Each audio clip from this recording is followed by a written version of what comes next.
Page आगा movie पर खुशामदीद।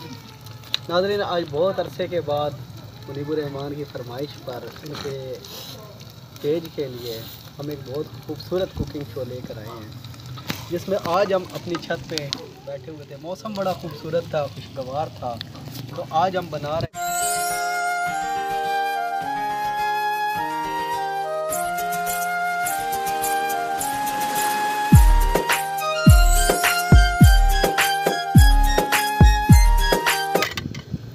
नाज़रीन खुशामदीद दोबारा।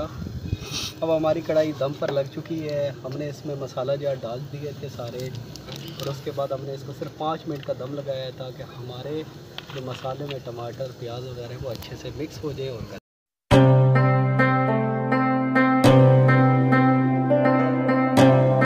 तो नाज़रीन, हमारी कढ़ाई और बल वाले पराठे तैयार हो चुके हैं। अब हम इससे लुत्फ़ अंदोज़ होंगे। मेरे अपने मुँह में पानी छूट रहा